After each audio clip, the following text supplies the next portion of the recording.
There we go. That's my help. All right, so we're live, everybody. Today we're talking mental health. Mental health, a big topic, right? It's been a big topic for a while now. Let me just put my light here so I can see y'all better. Anyway, we'll see if anyone joins today. But the main thing I want to mention is my name's Ethan Etchart.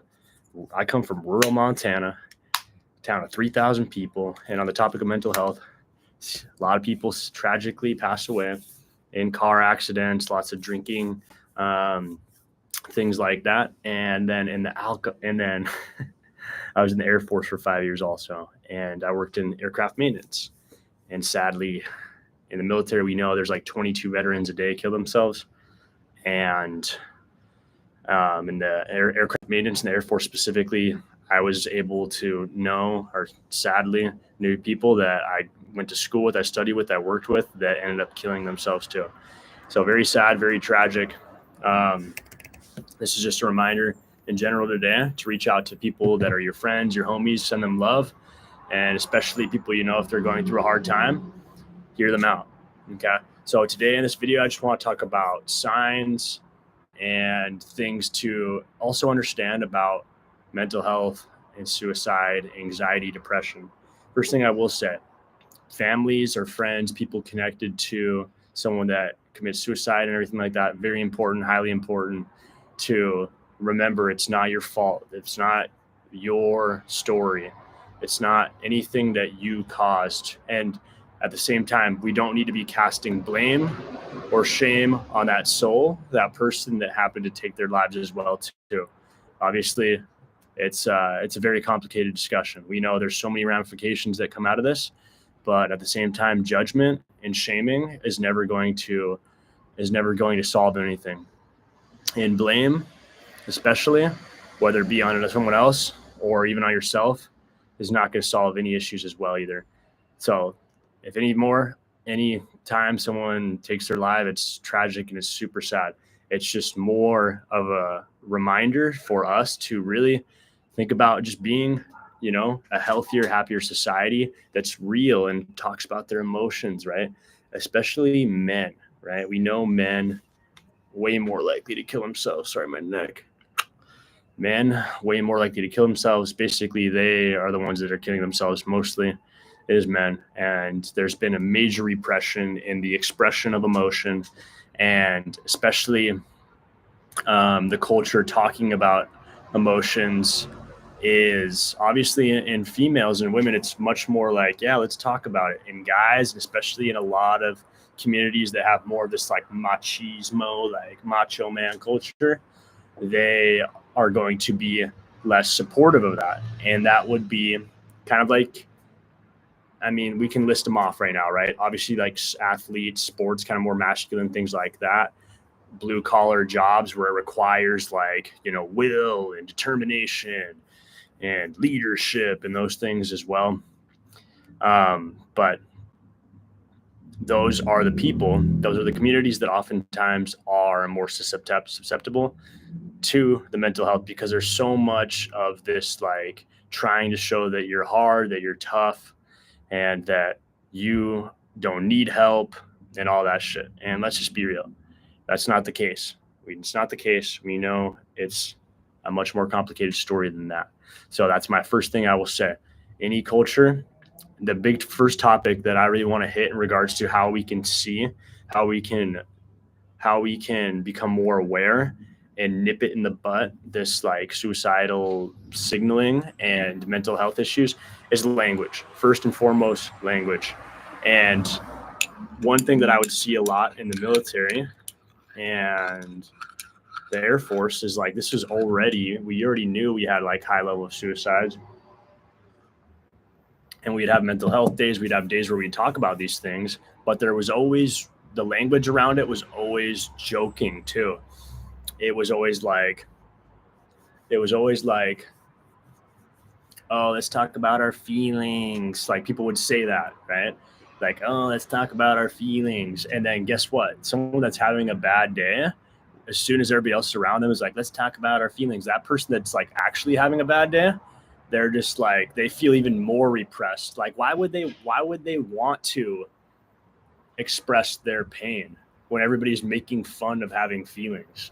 you know, it doesn't make any sense. So that's the first part with language. How are we talking about mental health and emotional health and feelings? How are we talking about that? And at the same time, like I understand that a lot of us get kind of uncomfortable when we start talking about serious topics, but I think it's crucial to like really bring it down to earth. Really bring it down to earth because we get this extreme of everybody just like, that's my feelings that are kind of like talking shit and like acting like it's not a thing. And then you have the other end where it's just like very like we have to be extremely on top of the signs and watch for them and then ask them, are you okay? You know what I mean? Like there's definitely like this robotic kind of approach that gets taken towards it. And it's all about just bringing it down to earth, you know? That's what I think. So language, let me develop this a little bit deeper too, because this is basically actually the main thing I just want to talk about is language with mental health is that it's so quantum fundamental, the words that we are using. Like when I get back to the military example, a lot of the things that we would say when we were having a hard, frustrating day was like, oh, I want to kill myself. Like we would say that, I want to kill myself. Like, oh, I would, jump off a bridge, kick the bucket, like making jokes about suicide. And this is like very, people do talk about this, right? But think about the reason why, if you don't understand why that matters, is because it's so subconscious.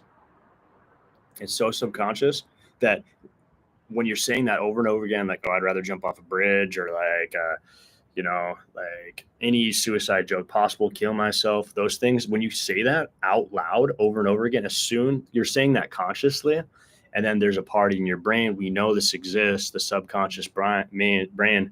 It's like, when you wake up in the morning or you go to bed at night, it's like you can feel the messages that are in your head, like, fuck, I gotta go to work, blah, blah, blah. When those signals get really, whatever you're saying during the day starts to really get cemented into your head. And so when you're saying like, oh, I'd rather kill myself, X, Y, and Z, kill myself, jump off a plane, blah, blah, blah, bridge, I don't know. You know what I'm saying? There's so many things that people say, and that becomes part of your subconscious, and it makes it part of like the reality that you might end up choosing. It might be your fate. It might be your fate. It might be your fate. You might be slitting your wrists. You might be the one doing gnarly shit. I like see. I don't even want to use the language. You know what I'm saying? Because like I think you get what I'm saying. Because it's like that. It's so much like that we forget how much our words matter. How much our words matter, especially the jokes that we make, especially when we're casting shame, guilt, and judgment around someone's emotions and going through a hard time. It fucks it up for everyone. And a lot of times the people that are making fun or laughing at the person that's having feelings, they're the ones that are having a lot of feelings and they are hiding and repressing them. They are hiding and repressing them. Why do you think a lot of times those same people are very angry? Very easy to startle, very easy to provoke. And I get that. I've been that person too. I've been super sensitive and very easily provoked. And so language. Holy, just watch what you're saying. Basically, that's a really big thing that I have recognized after now. So like, wait, let's just talk about me for a sec. Like, who am I to say this stuff and know what I'm saying? Right. Like I said, military background, rural America. I was that guy that was partying a lot. I was getting hammered, and like I wouldn't say that I was really depressed or anything like that ever. I would say mostly anxiety was my issue, and I will be fairly transparent too. I wouldn't say I really ever had complete suicidal thoughts. Like I've had like definitely through the language thing that I'm talking about, I've definitely had those like phrases and words pass through my head. Like, oh my God, I want to jump off this building or some shit like that. I'm not going to lie. I've definitely had that, but I wouldn't say it's been very intense. You know what I'm saying? So, but for me, it was in there. I saw this happening in Montana. I saw this happening in the Air Force. I was fortunate enough to have pretty good mental health most of the time. Definitely had lots of anxiety because we were living in survival mode.